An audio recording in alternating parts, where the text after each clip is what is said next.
Welcome to an episode of Find Your Voice, a movement led by yours truly, Aaron Dew, a guy who has overcome crippling anxiety, adversity, and difficulty like so many of you in life, whose main goal now is to help you combat your excuses, take control of your life, write your own story, and most importantly, find your voice. So now, without further ado, I welcome the host of the show himself, Mr. Aaron Dew. What's going on, people? Thank you for tuning in to another episode of Find Your Voice. My name is Aaron, and as always, I am the host of the show. So I'm delighted to be able to bring to you today Stephanie Taylor onto the show. Now, Stephanie operates in the same field as myself, the property sector, but more importantly, what I try to do within this episode is to move the property to a side for a second and really focus on Stephanie as the incredible lady that she is. So if you want to find out more about her property journey after this episode, again, the links will always be in the show notes. But more importantly, this episode focuses on somebody who has literally chased her dreams across the whole of UK. She's been through ups and downs just to try and make her life better, not just for herself, but also for her son, Alex. And what you're also going to see is a lady who didn't have all the answers when she first started, and through learning and failing and experience, she started to develop this resilient mindset, which has now seen her create a business earning hundreds and hundreds of thousands of pounds, which is absolutely fantastic to see. But you're also going to see vulnerability, and it's actually the first guest who's ever shed a tear. And it was during a moment that you may not necessarily expect, especially given some of the adversities and the stories that we've had on this show today. Stephanie got emotional during one particular period, and in hindsight, when I really reflected back on it, I fully understand why. And I felt goosebumps, not just in that moment, but in hindsight afterwards. You see, we speak a little bit about someone just caring, somebody who isn't affiliated to us, so it's not a friend or a family, someone external, but just showing the ability to care for someone. And we touched on this briefly within this episode, that wouldn't the world just be a much, much better place if we could all just extend our arms and just try and help people and just try and care for people and show a bit of compassion, rather than being so self-centered and so self-consumed in this kind of world that we're all trying to just get by in. Because at the end of the day, we all want happiness. We all want happiness 24/7, and we all want to be free from pain. And I think if we have those thoughts in the back of our head when we start the day, we can hopefully live in such a positive manner that Stephanie is now trying to portray not only to her coaching clients, but to the world herself as she starts to now find her voice. Wouldn't the world just be just so much better? So once again, guys, I want to thank you all so much for your support. It's been absolutely incredible. The reviews have been flying in. We are now in the charts for mental health as well. And I do urge you, just take a few moments, please, just to try and leave us a review. Try and share this with a friend. Any of the other stories, this story is incredible. You're really going to enjoy it. I am going to stop rambling any second now. But thank you sincerely from the bottom of my heart. Now, without further ado, let's get this show on the way. Okay, thank you for tuning in. Today I have Stephanie on the show, and this is actually the third time now I am trying to do this introduction. I have been showing my vulnerabilities in terms of making mistakes, as I'm sure we're going to hear a lot of in this episode. So Stephanie has kindly come on to share her story. I have to apologize in advance because I was getting engrossed in a story she was telling me, and then something happened with the actual recording, which is just part and parcel of this podcast. But as with life, we persevere and we've got to carry on. So Stephanie, how are you doing? I'm doing really well, Aaron. Thanks so much. It's a pleasure to be here. Bless you. And thank you again, because I'm going to have to ask you literally the same question I asked you a few moments ago, which is I want you to tell the listeners about yourself, and I want you to kind of give us a flavour of who you are and how you've kind of come about to where you are today. I mean, I know a little bit about you. I've had a couple of discussions offline, but I'm really interested for you to connect with the audience, and a little bit of that story that you told me just before the recording all played up was really interesting. So if you could just maybe start from the beginning and then just kind of fill us in. Yeah, I'm going to start from the bit that I'm comfortable with, Aaron, and Absolutely. then go into the bit that I'm not so comfortable with. So I came across you on Facebook, as you said, and somebody we both know, Donna Marie Pegg, who's been on the show and who's an absolute inspiration in terms of everything that she's achieved, both in property and outside of property. And so when she recommended me to listen to your podcast, I thought it was going to be about property.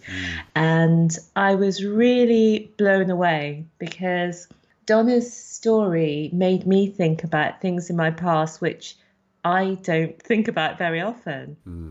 And in the last 3 years, I've gone into property and my life has changed a lot. I've grown so much and my circumstances have changed so much.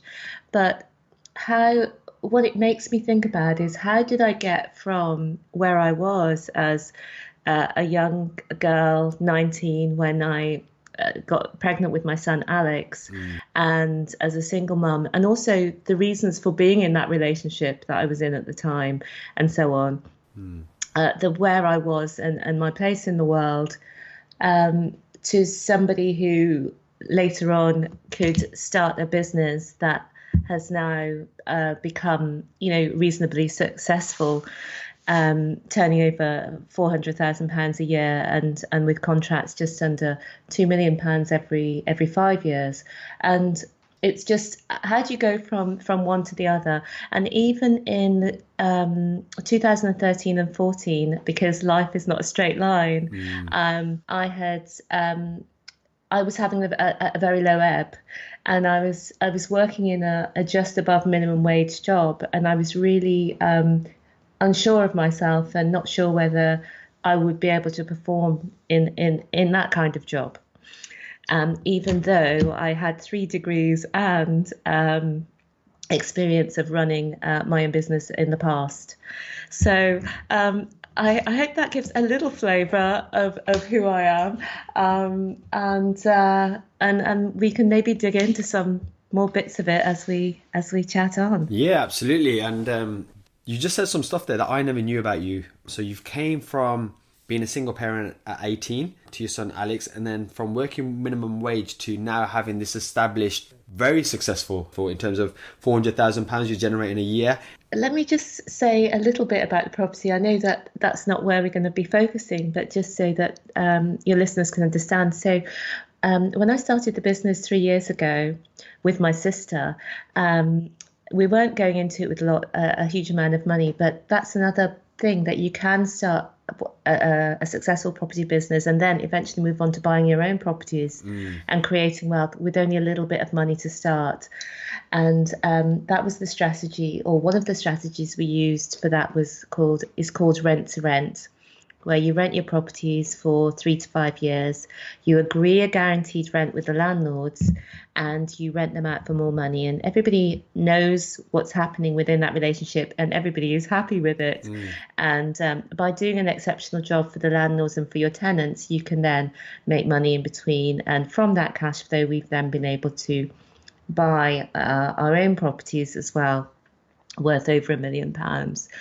So that's really been transformative. But I think what attracted me to your podcast is the space to talk about other things that even my good friends who've known me for years in actual person won't know about, because I don't even talk about them actually to myself very often. And that's kind of what I want to do as well. So it's funny how you mentioned that you assumed that I would be doing a property podcast, because a lot of people on social media assume me as the property guy, because obviously like yourself, I invest in property as well.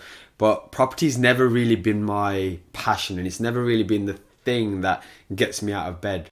Things like this, like having a deep connection with someone, having that conversation with someone, or really seeing how people transform their lives, or how some people are dealt certain cards and some people are dealt maybe better cards, but why the person who's dealt maybe the worst cards does better.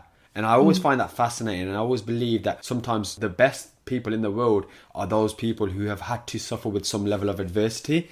And like many of my listeners, a bit like myself, a bit like you, adversity has kicked me in the ass like over and over and over, but every single time that it does, I do come back stronger, I do come back more resilient. So I always want to dive into the mind of somebody and then try and give the listener some value from that. And on your brief introduction there, you mentioned something from having a minimum wage job to now creating a fantastic business within the space of 3 years. And I want to ask you a question is, what changed then? What could you tell our listeners that you had to do yourself, whether it's a personal development thing, whether it was a coaching thing or a learning thing, for you to think, hold on, this isn't enough for me. This isn't enough for me and my son. I'm now going to go change the game. What was that turning point? It's when I reflect back on it, it's finding it within yourself to believe that it's possible. Really, you have to be able to switch to, yes, I can do this. But sometimes that's such a huge leap from not being able to do basic things to being able to see yourself as successful. It just seems too far of a stretch. But if you can just say to yourself, okay, other people are doing this, this is possible for me, and that can help you to take the actions you need to take to have the little victories that are going to take you on your steps to the bigger victories. And if I just should I say why I think that I had reached that sort of low point? Absolutely, absolutely.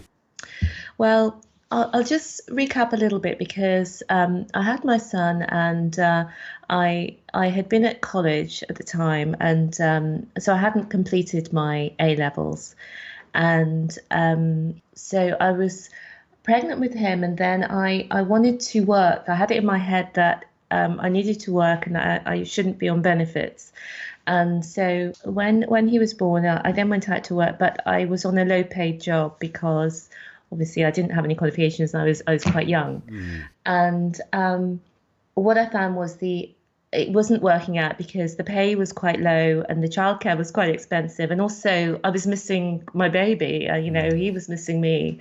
And so I decided then to stay at home, be on benefits, and do university, and through the Open University. It wasn't even online in those days. It was all delivered in the mail.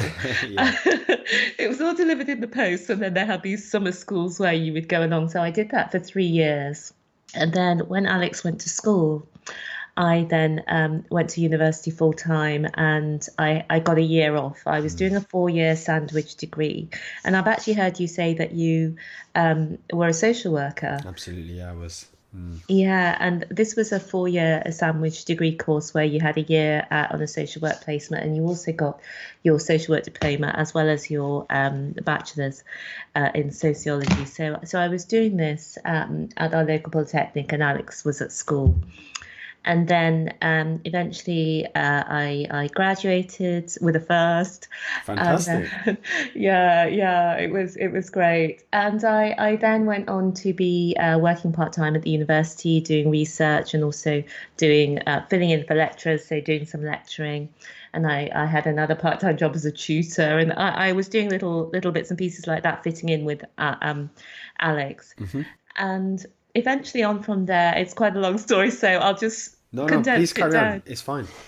Oh, right. So I got another degree at Birmingham University then in international relations, and I really got so much out of it. But I just explain all that to give you a little bit of insight so that you can see obviously that I had something to offer. And I then went on to do some professional jobs. But in 2013-14, what had happened was I had been working for a while, and I had reached what I thought was a fantastic job, and it was there's so much to the story because we were living in Birmingham. I'm skipping about. We were living in Birmingham at this point. And after I did my master's degree, it really felt that Birmingham was I was in a rut in Birmingham, or where I was in Birmingham, the people I knew, I was in a rut in Birmingham, and I felt I wanted to move. And also I felt that Alex would have a better experience growing up in a different place. And so I was looking around the UK as to where we could move to, and over a quite a convoluted story, which we may be able to come back to, which I won't go into now, we moved to Edinburgh when Alex was 9, and that was a brilliant experience in so many different ways, and I think Alex loved growing up there. I can't remember where I was going to, but I needed to be in Edinburgh to carry on with the rest of the story. It's fine. What was the question? It's fine. You were just giving obviously a backstory in relation to a little bit about yourself. Yeah, absolutely. Yeah. So when we got to Edinburgh, the convoluted story was that I had applied for some jobs in Edinburgh because I'd had this light bulb in Birmingham. Actually, you could just move to the place, and get a job the similar like you're doing in Birmingham. It doesn't have to be a big deal. So I had applied for a job in Birmingham, and it was as a research fellow on a university research project. And this was pushing it a little bit, I thought, because I had done some research and I had done some lectureships, but I was still relatively a novice at all this, and so I was amazed to get an interview, and so I went to Edinburgh on the train and went to the interview, and it was overwhelming but exciting, and overall a really positive experience. And there were 5 people. It was behind one of those big tables with a chair in the middle and 2 either side, and I was sitting at a little tiny desk in front, just sort of. But I got into my flow, and I thought I did the best I could with what I had. And they seemed really interested and really taken.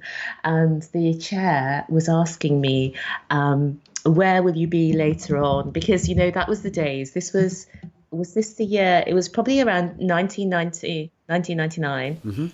And the chair was asking me, where am I going to be afterwards? Because it was before most people didn't have a mobile phone at that time. And so he wanted to know which number I was going to be on. And I thought, oh my God, they want to call me. So I went off, and obviously I was on a high, and I'd had a great experience in Edinburgh. It was blossom-filled trees across the meadows, and it was a glorious day in May, and I just enjoyed wandering around the city. And I'd stayed overnight, and I took the train back to Birmingham, and I was just in a state of high excitement. And I got back home, and I was thrilled to see Alex, obviously, and I couldn't wait to get to my answering machine because I was convinced that there were going to be a message, but no calls. Right.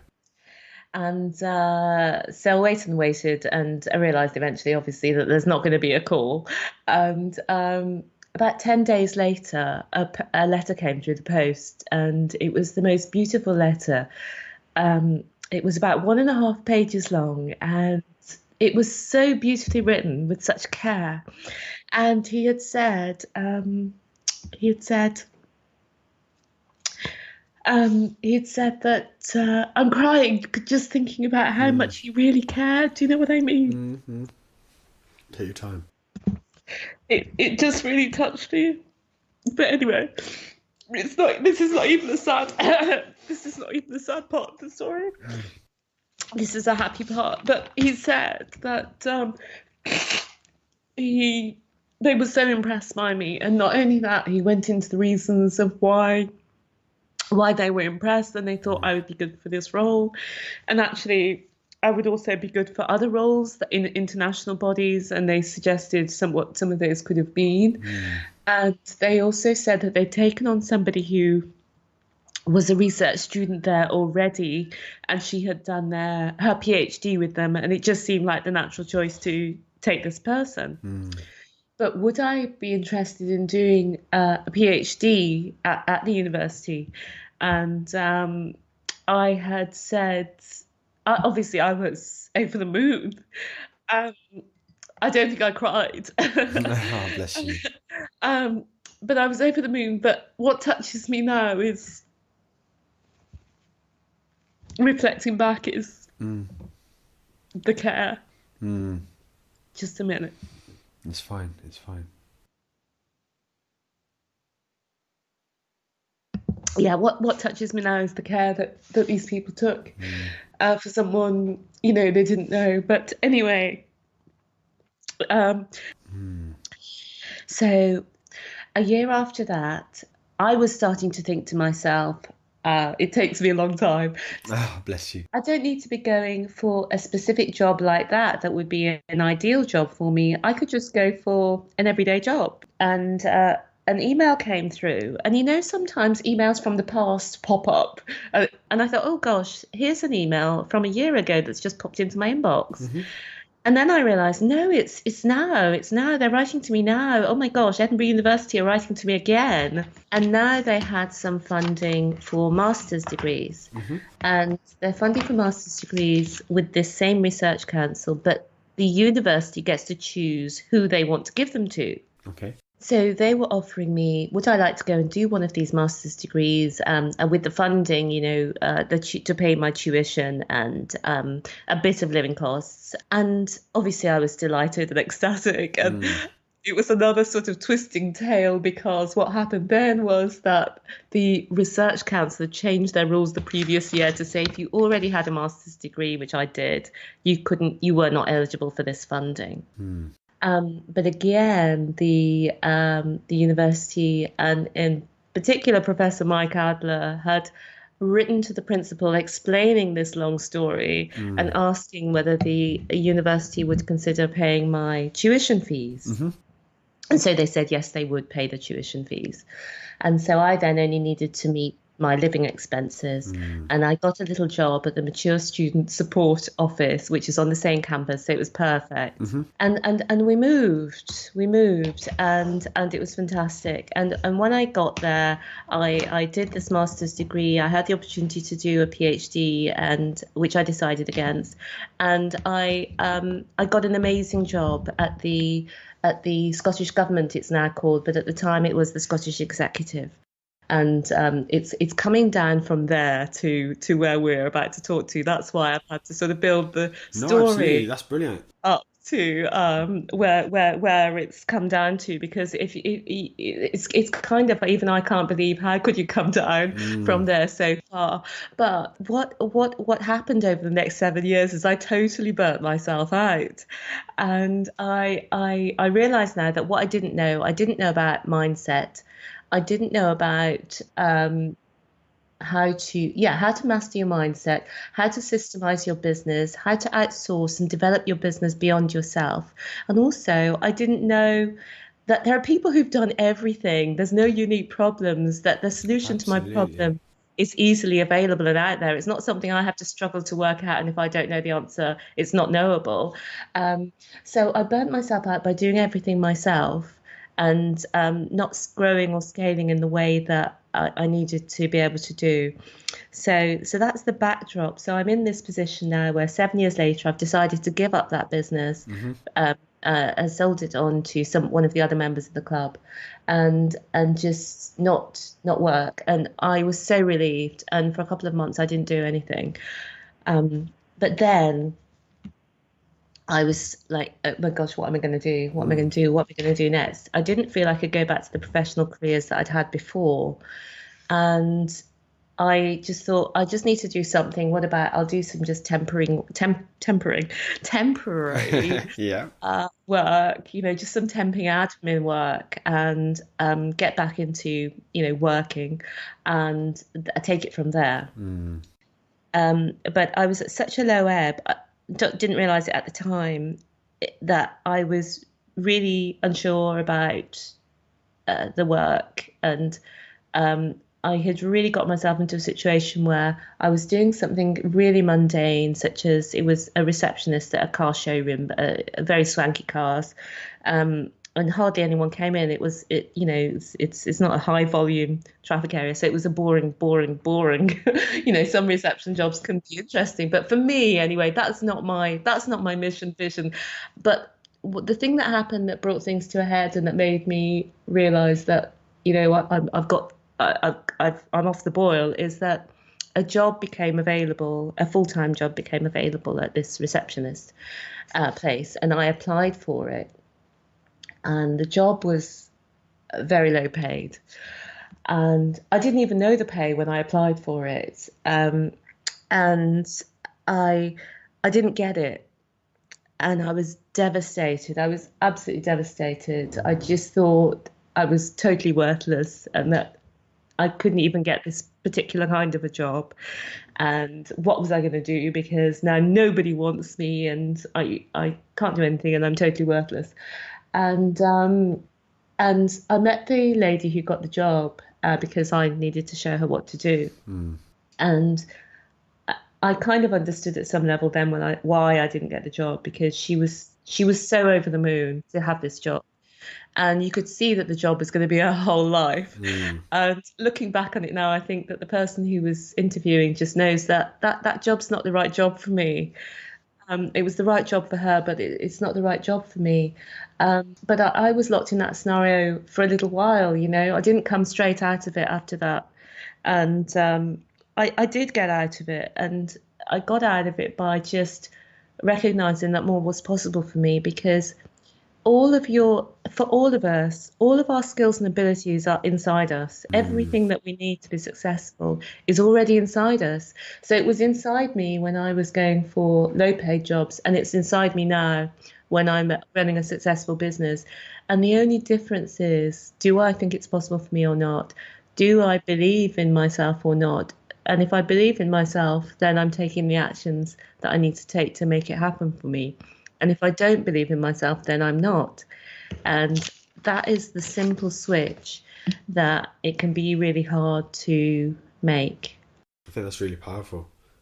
Thank you for sharing that. I just want to, I've got so many things I want to talk about actually in relation to your story. So bear with me. There's going to be quite a few questions if you don't mind. But just that last bit that you just said really resonated with me because it's probably something that I can resonate with right now in my life. So you said everything is already within us in order to achieve whatever it is that we want to achieve. Mm-hmm. And that clicked with me actually, funnily enough, last week. So I'm in the process, again, similar to yourself, property is my kind of bread and butter. It provides my income basically. And I'm either going to make a hell of a lot of money this year, more than I've ever made, and massively increase my portfolio, or we're also waiting for surveys and valuations and all of that stuff I'm not going to get into for this podcast that might just fall through. However, I'm still the same person and I've still come this far. But there used to be a previous me, and hopefully this makes a bit of sense, where if that deal falls through, my whole self-worth would be attached to me failing or that deal not coming through. Whereas now I'm got the mindset where whether that comes or not, I'm still the same person. I've still grown how much I have. Because what I want people to do is not attach their self-worth on a result or having to achieve something, i.e. a piece of paper or grading, for example, because sometimes it's not always that black and white. And that's what I learned about myself, because I used to kick myself when I used to get deals falling through or not making enough profit, for example. And now it's about enjoying the process as well. And I've learned that so much, and it's about growing as an individual. And you said some beautiful things in this, but at the same time, prior to us starting this, you mentioned that you wanted to discuss your vulnerabilities. So I acknowledge you for doing that, and thank you for sharing that thing when you mentioned the letter and how just when somebody takes so much care in you, look how much impact that has had on your life up until now. We're having this discussion years on, and that has still had such a profound effect on your life, which I think is beautiful. And I think that's a message that we should all try and take care of each other and ourselves. But then there's also a vulnerability that's quite evident. I'm not trying to psychoanalyze you here, by the way, but I suffer with it myself, where there's a self-worth and a self-belief element that I feel somewhere along your journey that it dips for you. Like, yes, you're achieving incredible things, but then at the same time, you're also kind of negating yourself or your own ability. And the one thing I touched on, forgive me if I've completely gone off tangent, but you said something when you started the story and you were like, oh, actually, I'll just shorten it. It's not that important. And the reason I want to pick up on that is because when I think I was 21 at the time, I was working as a project manager for an engineering firm. And they do an icebreaker. So, you know, when you have an icebreaker and you introduce the person next to you and you say something interesting. The person next to me asked me to say something interesting about myself. And I was like, there's nothing interesting about me. Don't worry. I won't take up nobody's time. And it kind of went around the room. And then the guy at that time, he was a bit of a mentor to me. And I'll always remember him because it had a massive effect on me in my life. He pulled me to the side that afternoon and he just says, never say like, oh, I'll shorten my story, or it's irrelevant, or it's not important. And I was like, yeah, but you know, there's nothing special about me. There's no point. Let's listen to other people. And he's like, no, that's not how the world works. And then he said something, and it always just stuck in my mind. And he was like, if you don't blow your own trumpet in this world, nobody else is going to do it for you. And I'm not here to say, you know, we should all just be talking about how wonderful we are, but we should also all be here and acknowledge how beautiful and how special we are as well. And our gifts, and whether that is a vulnerability, whether that is anxiety, or whether that is shyness, we should definitely encourage that. And I know you touched on it, that you now have started doing this with the people that you coach, and I think that's a beautiful thing. I've done personal training for 8 years, and the first thing I say to all of my clients is, listen, I was fat. I couldn't walk up 6 stairs without gasping for air. I had a binge eating disorder. I've had all of the things that you've gone through. So I've been there. And the moment you say that, you see somebody then look at you in a completely different light. And it's beautiful because then, like you said it, and it's your words, because they were beautiful words that you said prior to us starting this, you make the impossible seem possible. So I just think it's beautiful. I know you felt like you were all over the place, but I was with you on your journey, following it around, and it's nice to get that, because I do feel that you have you've achieved incredible success. But I do, as I'm going through this journey of the podcast and I'm meeting incredible people across the world who are teaching me a lot about myself, I think the number one thing we have to do is really start to enjoy ourselves and love ourselves as much as we love others. For example, like, I'm sure Alex is probably the number one most important person in the world to you, but is it wrong that you could be number one as well, if that makes sense? Yeah. I was listening to that and I thought, oh my gosh, I think some people would be. I think it's true what you're saying in, you do, well, I do then edit myself and censor myself, but I have been much better at putting myself forward because, in business, you have to put yourself forward. You have to let people know what you do. If you think you offer a great service and that one that can help people, then you need to put it out there. And I'm the marketing arm of our business, and I found it hard at the beginning, but I think that, and sometimes I still find it hard, but I think people would be surprised or incredulous to hear that, because it seems like I'm always putting myself out there, and I am, because I recognise how important it is now, and why I sort of came across you is because I have been going on more podcasts and talking about, but not talking about what we've been talking about,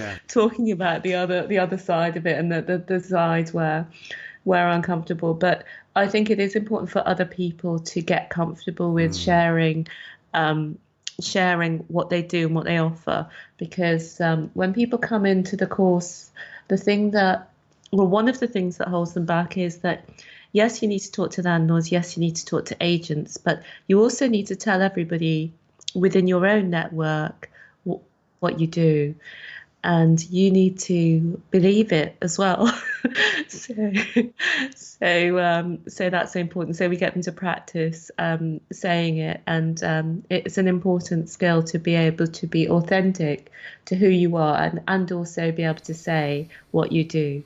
Absolutely. I think that's a great lesson. And I encourage people as well after this. So obviously my podcast isn't property, but to follow, if you are interested in learning about property, to obviously follow Stephanie's story and maybe liaise with her about the services that she offers. Because one thing I've noticed myself, and maybe you may have been guilty of this yourself previously, I probably leave a lot of money, I suppose, on the table, because I don't necessarily sell my services. I've never sold, for example, personal training services or coaching services. Everything's always been kind of word of mouth. But something I've realized recently is that it's the people who are most known that generally get most business. For example, HSBC Bank, the biggest building in London, will probably get the most attraction for people looking for a bank account. Is that necessarily the best bank account?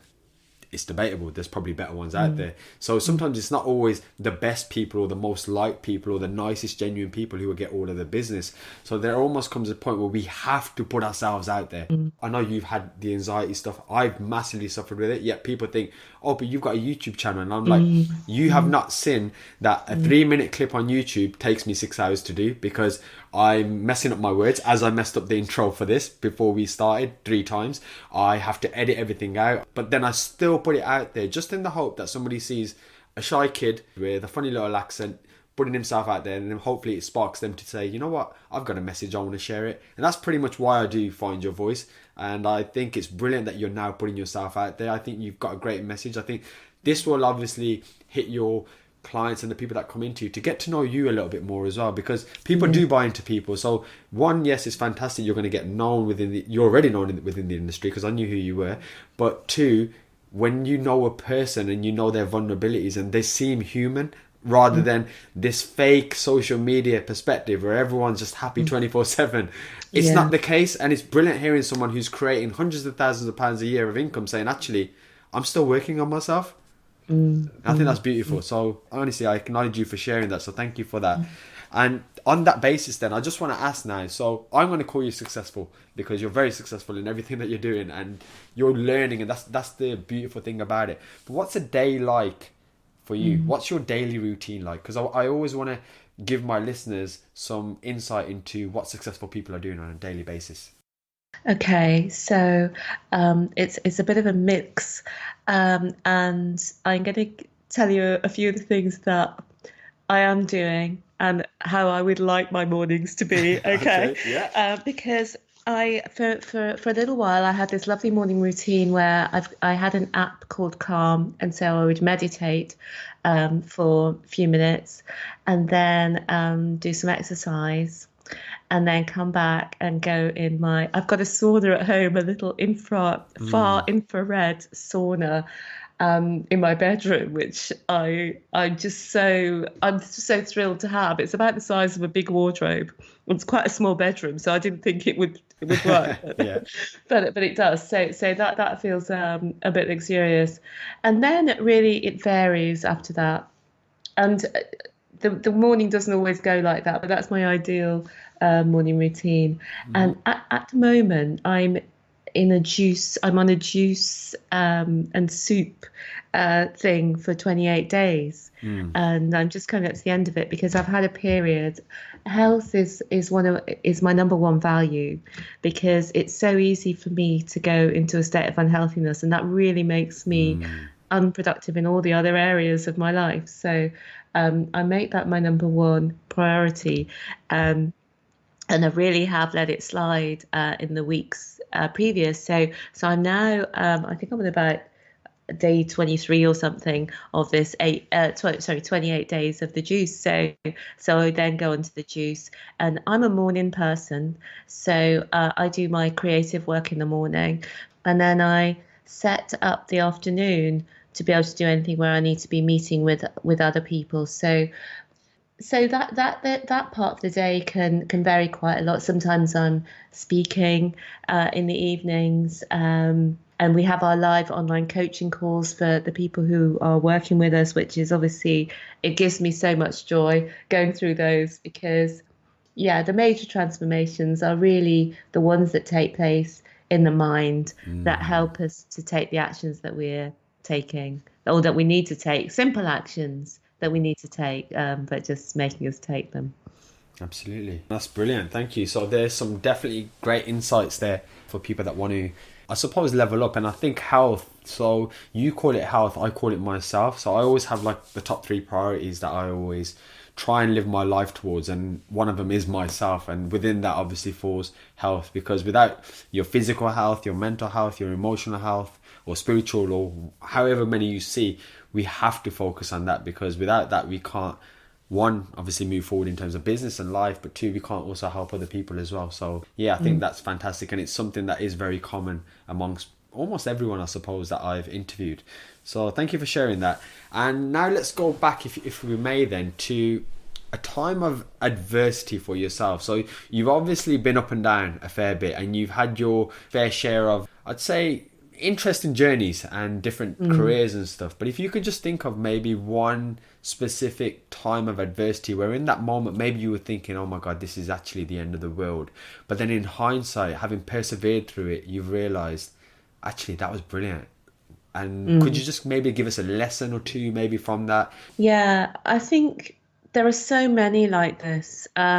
Even when you become, in quotes, successful, there are so many challenges, and in fact there are more challenges. The more successful you become, the more challenges you have, because when you're living in your comfort zone, maybe you're in a job you don't enjoy, but you go there and it's somebody else's rules, and you come in and you watch telly or whatever, and your life is just going past you. There are very few challenges in that, actually.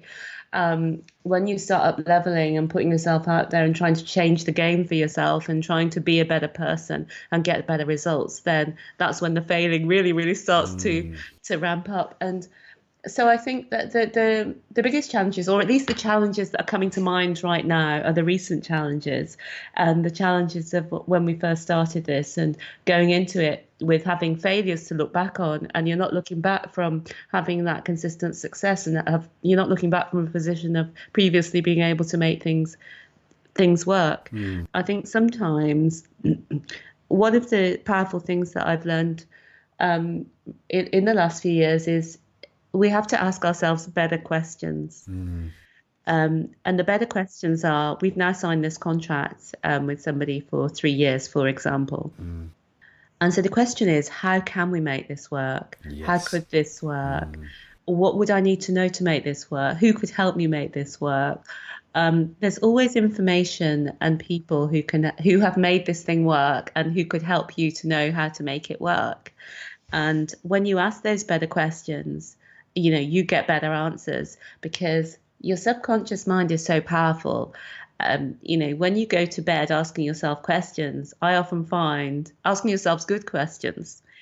I often find that the answers come to me in the morning. I have to sleep with a pen by the bed because your subconscious mind knows everything that you know, but are not conscious of. And it's working for you and coming up with the answers. So I think I encourage people to tap into that resort, tap into the knowledge that there are other people who can help you get past your problems, and tap into the power of your subconscious mind by asking the right questions. Absolutely. I think that's a brilliant bit of guidance there, to ask yourself the right questions. And again, it all comes down to your subconscious. So if somebody's actually looking for solutions, then your subconscious will indirectly either show you things in the world, or show you opportunities, or show you people that can help you with those solutions.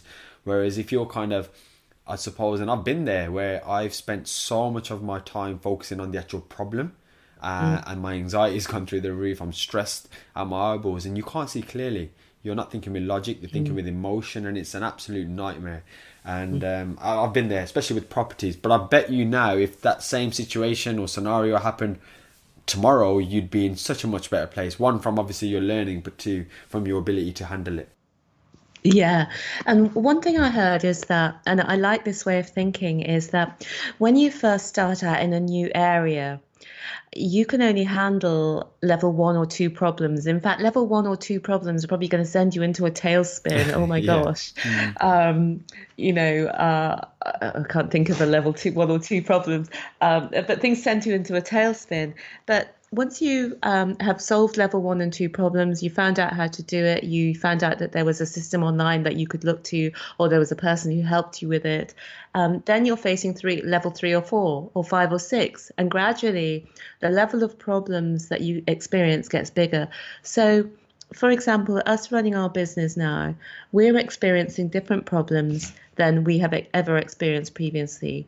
But we know that there are people out there who can help us solve those problems, because there are people running multi-million pound property businesses and $10 million property and $100 million property who've got much bigger problems, and they're equipped to deal with those problems at those levels. So we need to equip ourselves to deal with those bigger problems that are going to come to us at each level of our growth, personally and in business. And knowing that really gives me confidence, because it means that I can grow enough to match up to the level of problems that are being presented to me, and I won't get the next level of problem until I can master the current level. Like, I won't have the problem of a million-dollar business until I can master the problems of having a $500,000 pound business. Absolutely. I think that's a brilliant answer, and it makes so much sense in terms of how you just said with the level 1s and 2s, because again, I can resonate with it. I'm sure anyone who's gone through any change or any level of growth in their life can as well. And just on that then, so having this level of confidence right now in your life today, what's your biggest fear? What's my biggest fear? I think the biggest fear is looking back and feeling that I did not make the most of my potential. So when I talked about the time when I was going for the minimum wage jobs and not thinking that I was good enough for them, I really believe that at the time, and I didn't realize that there was anything wrong with that way of thinking until I reflect back. So I have to challenge myself now to challenge myself in my thinking. Am I thinking big enough? Am I growing? Am I pushing myself? Do I feel afraid? If I don't feel afraid in some area of my business, or anxious or slightly concerned, I feel I'm not growing. And for me at the moment, it's very important to growth. So what I'm afraid of is not growing and then looking back and feeling that I didn't make the most of the potential to not just to grow the business, which is important, but also to the impact that we'll be able to have when we have that success, the impact on other people. That's it's interesting you said that, and I want to ask you just a spin-off question off that then. So again, similar to yourself and probably a lot of people hopefully that listening to this, we're on a almost a personal development journey where we're always trying to grow, we're always trying to be progressing whatever we're doing. Do you feel that the answer in terms of maxing out your potential has become more of a recent kind of fear in terms of not being able to max it out, or was it something that you've always thought? Because if I think back to when I was a university student, my biggest fear was probably, I don't know, not having enough money to go drinking on the weekend, for example. That's something very trivial. And then as I start to level up, and then I reflect back and I look at where I was 6 months ago, or I look at where I was even 2 or 3 weeks ago, and I'm like, okay, you've improved 1% here or 2% here. And then I get really excited because I'm like, how much better will I be in 6 years time or in 16 years time? And I get excited by almost like the long game. And then I have the exact kind of same answer that you just said, which is why I find it interesting, is I think it'd be a disservice to the world if I can inspire one person with this episode. It would be a shame that I don't max that out and try and inspire 1 million people instead. And you've kind of touched on that. Do you think that's been a recent kind of fear of yours, or have you always had that? Yeah, definitely. It's been a recent thing because my fears before were much more personal, and much more basic. There were times when I didn't have enough money, to do the basic things that I wanted to do, and I would have to sort of have one of these lists where it's £12.42 is going to be for this, and £16.47 is going to be for that, and oh my gosh, what am I going to do about that? So in those days, my fears were very basic, but I would just love to go back to that girl and say, but you can achieve so much more. It's all within you. If my mind had been focused on, maybe how could I earn more money in a different way, not as a job. How could I, what skills do I have that I could offer to people? If I had seen more value in myself, and I just feel that it's not a waste because everything that you have has brought you to the perfect point. Of course. But I do wish that I had got all this sooner, and that's why absolutely. one of my passions is to share that with other people, to be the catalyst for other people, to help them see. So maybe there's somebody who's in that similar situation to I was, and they hear this and they think, I could do something, because what's often the problem for us all is not resources, it's resourcefulness. Absolutely. Yeah, so we haven't got the resources, but if we had the resourcefulness, we could get the resources, because we live in one of the richest countries in the world. Absolutely. And almost everyone who's in a position to listen to this could, if they put their mind to it. For example, if they think they've got no money and they're completely broke, they could raise £500 within a month.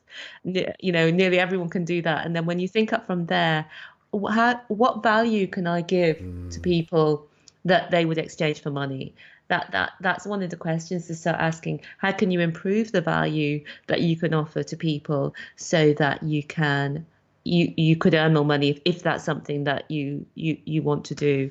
Absolutely. No, that's, again, this is brilliant. I'm standing here now, and I had goosebumps when you were saying that, because I'm resonating with the bit where you're saying yes, you appreciate like none of the lessons and the trials that you've been through in life were a waste, because it's obviously brought you to where you are now. But my God, wouldn't it have been more fun if we had it earlier? But at the same time, I love the thing about you, and it's something that I've always tried to do is, knowing what I know now, I don't want people. So I use my younger brother as an example. He's 9 years younger than me. The first thing I want him to do is have everything that I have right now, right where he is now. I don't want him to be 9 years older and then almost trying to find his voice and find his way in life. I want him to have it now. So I'm banging on at him almost on a daily basis. Like, you have to read this. You have to understand this. You have to get rid of all these limiting beliefs that you've seen me grow up with, or what so and so has said to you. You can do it. And I suppose it is difficult, especially when you've grown up and you've not really had role models who have maybe gone those extra few lengths. So the only inspiring people we ever saw were on the TV or on YouTube, for example. So I'm trying to break that mold, and I'm really hoping that the mold is going to be broken very, very soon, just to kind of inspire them, my younger brothers and sisters, even more so, to think, hold on, if they can do it, then it becomes a little bit more believable. But I definitely share your passion, and it's literally why I do what I do. If you look at almost 99% of my posts, it's just trying to give people tips so they don't make the same mistakes as me, because I couldn't give a damn if they get there 10 years before me. In fact, I'll be so much happier, because all I've got from these 10 years of stress is just grey hair for no reason. And I could do without, because I just about managed to grow a beard, and now it's turning grey. But yeah, I love that enthusiasm and just that compassion from you, that you want to do that. And I think that's beautiful. And you also somehow managed to fit in a question I was going to ask you. So I want to kind of rewind and maybe just get a little bit more into it. Is, you said if I could speak to that little girl again, and then you mentioned something that she can achieve so much more. There's so much more in her. Yeah. What else would you say, or could you just elaborate maybe a little bit on that? Because that is one of the questions I always ask after the fun part of the show, which is coming up next. Yeah. What would I say? I think I would say it's possible for you, because when you're in that place, and sometimes you don't even realize you're in a low place because that just is your mindset. You're not aware necessarily that there are other mindsets that are available to you. So I would just encourage to say it's possible for you. The things you dream of, it's possible for you. I want you to get to. I want everyone to get to yes, you can. Yes, you can. But to start off with, yes, you can, or yes, I can do something that seems so much bigger than where you are, it feels like a lie. And this is something that Les Brown says, and I listen to his videos, and he gets me fired up in the mornings. That's the other thing I didn't mention in my daily. Whenever I'm in the mornings, I have the videos on while I'm showering and all that. And whenever I get in the car, I'm on the podcasts, and that's made such a huge difference in my life, because some of these concepts that I'm sharing with you, they're just things I've heard over the last few years of watching the videos and listening to the podcasts, and podcasts like yours that are about how to grow your mind, how to be a better person, how to live life with a higher level of joy. And I'm not sure that I've answered your question, but No, you have, absolutely.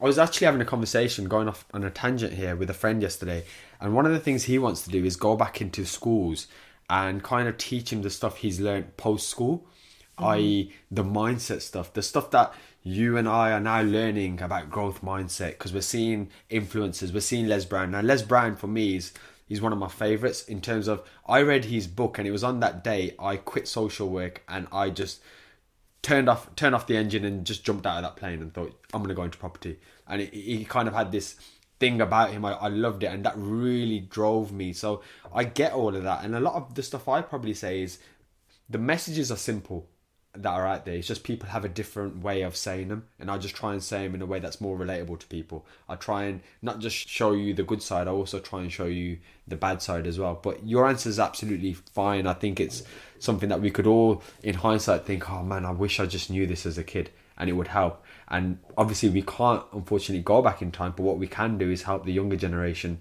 to have that advice. Yeah, and one other thing I would add to that girl is that is the slight edge message, which is it's the little steps you take nearly every day. It's not about the big leap. You don't need to make a big leap. And the big leap can feel scary and terrifying and unavailable to you. But the little step seems absolutely doable and possible. And just knowing that over time, all those little steps are going to take you to an amazing place. And that little time can be as little as a year, 2 years, 3 years. But what happens is people don't realize the power of those little steps. And they maybe give up after a week, a month, or a few months, and they don't get to reap the rewards of a year, 2 years, and 3 years. In 5 years, the what you can do within 5 years is phenomenal. Because if you think about this property experience that we're on, we are 3 years in, so we've still got 2 years to go, and the last 2 years of this 5 year period are going to be so much more powerful than the first 3 years. So everything that we've already achieved is going to more than double within the next 2 years. And so when we are talking about a 5 year period, that's a period of your life that actually goes by quite quickly. But if you just take the small steps and think, okay, this isn't just a 1 minute plan. This is a 3 to 5 year plan. That these changes are insignificant today, but within the context of a year, 3 years, 5 years, this little step's going to make a massive difference. Absolutely. I think Darren Hardy says it in The Compound Effect as well. And Yeah. I've recently listened to a book, well, it's a classic, I've listened to it before, by Dale Carnegie, on how to stop worrying and start living. And he mentions something in there which is living in daytime compartments. So it's just about doing whatever you can in that particular day, and not really getting yourself overwhelmed with the whole grand scheme of things, which is easily done.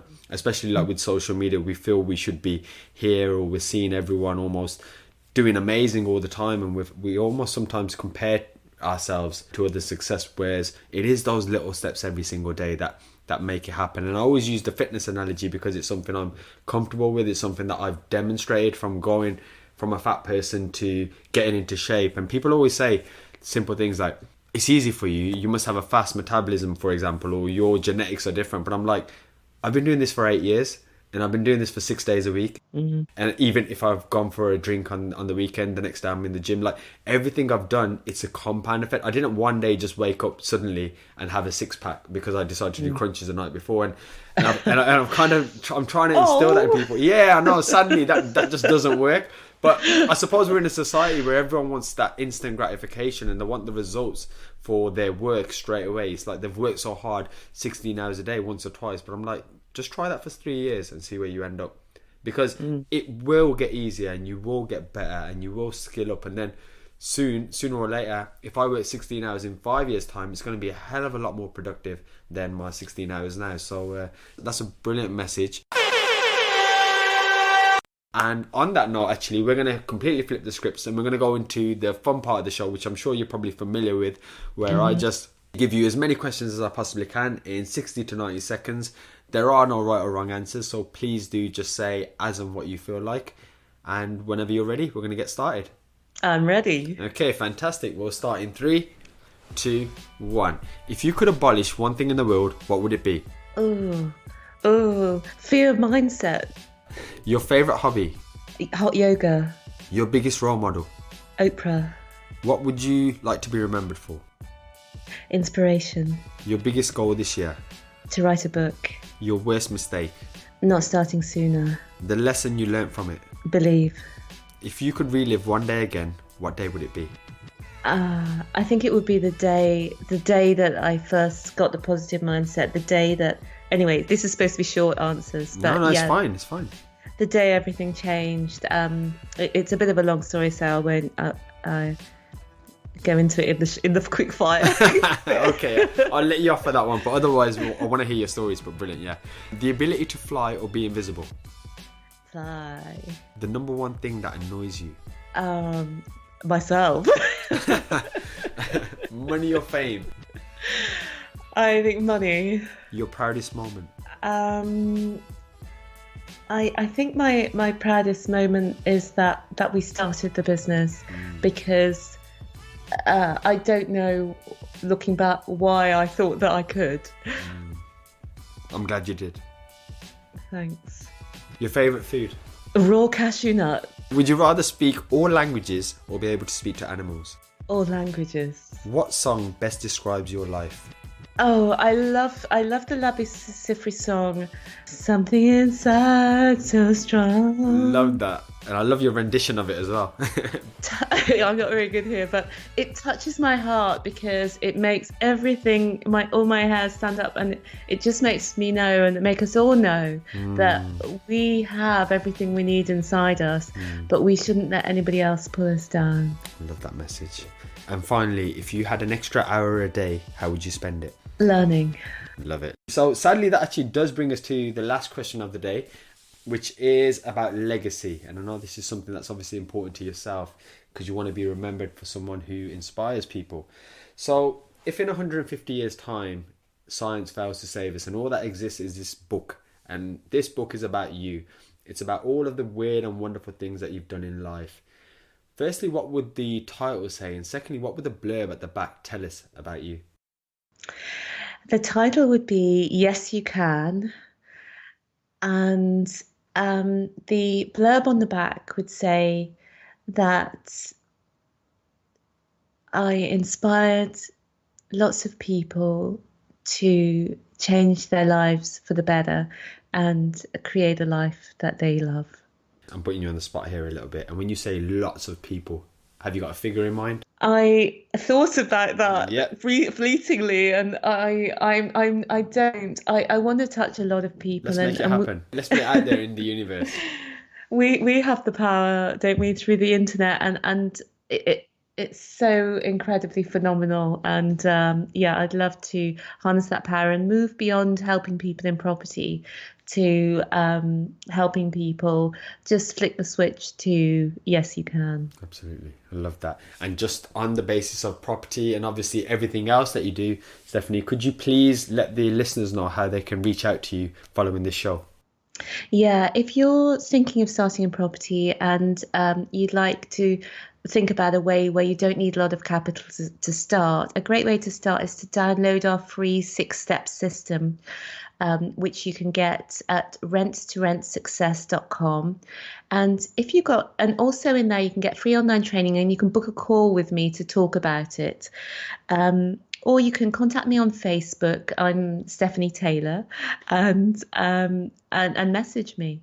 Fantastic. And what I will do is take all of those links off Stephanie after this show, and I'll put them in the show notes for all you listeners, so you can literally click the link and it'll directly take you to a page. I do encourage you all to follow her journey. As you've seen, she's not only a successful business person, but she's also a wonderful lady. I want to take this moment just to say thank you to everyone at home for listening, and Stephanie, thank you so much for your time as well today. Thank you, Aaron. And remember, this podcast is absolutely free. So all we ask in return is for you to share this with a friend and drop us a 5-star review over on iTunes. Have an awesome day.